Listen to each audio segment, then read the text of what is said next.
Supreme কোর্টের রায়ের পরে আবির খেলে মিষ্টি খেয়ে আনন্দে মাতলেন শিক্ষকরা। সুপ্রিম কোর্টের রায়ের পর তমলুকের শিক্ষকদের অবস্থান বিক্ষোভ মঞ্চে আবির মেখে মিষ্টি খাইয়ে আনন্দে মাতলেন শিক্ষকরা।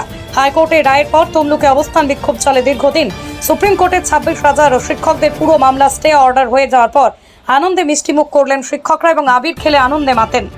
দেখুন, আমাদের এটা আন্দোলনের জয় এবং রাজ্য সরকারের জয়। মাননীয় মুখ্যমন্ত্রী মমতা বন্দ্যোপাধ্যায়, আমাদের শিক্ষামন্ত্রী শ্রী ব্রাত্য বসুর জয়। আমরা এই যে বিজেপি রাজনৈতিক দ্বারা প্রভাবিত করে বিচার ব্যবস্থার একটা অংশকে প্রভাবিত করে সামাজিক অস্থিরতা তৈরি করার জন্য 26,000 আমাদের সহকর্মীদের চাকরি বাতিল করেছিল। আর সুপ্রিম কোর্ট স্পষ্ট জানিয়ে দিয়েছে সেই 26,000-এর যে প্যানেল বাতিল, সেই প্যানেল বাতিল হবে না এবং প্রত্যেকে যাতে বেতন পাবে এবং তাদের আয় স্থগিতাদেশ দিয়েছে। অর্থাৎ আমরা যারা পশ্চিমবঙ্গ তৃণমূল প্রাথমিক শিক্ষক সমিতি এবং মাধ্যমিক শিক্ষক সমিতি গত 28 এপ্রিল থেকে তমলুকে অবস্থান এবং অনশন করছিলাম আমাদের সহকর্মীদের জীবন জীবিকার স্বার্থে, তাদের চাকরি বাঁচানোর স্বার্থে, এবং আমরা আজকে সেই প্রত্যাশিত রায় পেয়েছি। এই অভিজিৎ গঙ্গোপাধ্যায় যে বিচারকের নামে প্রতারক, আজকে শয়তান প্রমাণ হয়ে গেছে গোটা বাংলা তথা দেশবাসীর কাছে।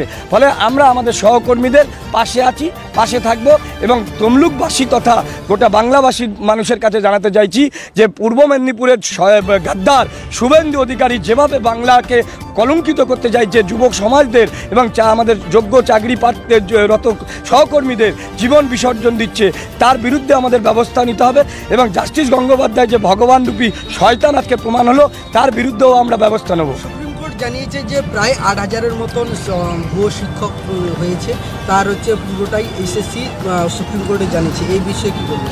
দেখুন, এই বিষয়ে তদন্ত চলছে সিবিআই যা রিপোর্ট দেবে সেই রিপোর্ট সিবিআই দেবে। সুপ্রিম কোর্ট যে রায় দেবে সেই রায় তো আমরা মেনে নেব, কিন্তু আমরা আমাদের সহকর্মীদের জন্য রাস্তায় নামিয়েছিলাম। আমরা শিক্ষক সংগঠন আমাদের সহকর্মীদের জন্য রাস্তায় নেমেছি, তারা আজকে জয় পেল, তাদের কারোর বেতন চালু থাকবে, তাদের সংসার চলবে, এটাই আমাদের কাছে বড় জয়।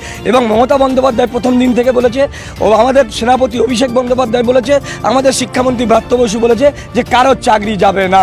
তাহলে আজকে তমলুকবাসী বাংলাভাষী বিচার করুক যে এই জাস্টিস গঙ্গোপাধ্যায় যে বিচারকের নামে শয়তান, সে মানুষের জীবন জীবিকা বিসর্জন দিচ্ছিল। আজকের এই রায় যদি না দিত, কত ফ্যামিলি আত্মহত্যা করতো, কত মানুষের জীবন চলে যেত, তার দায় কে নেবে?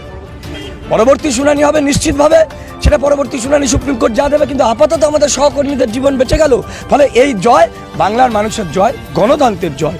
এই জয় অভিজিৎ গঙ্গোপাধ্যায়ের শয়তান হয়েছে তার প্রমাণ হলো এবং গাদ্দার শুভেন্দু অধিকারী যে বাংলা বিরোধী তার প্রমাণ হলো।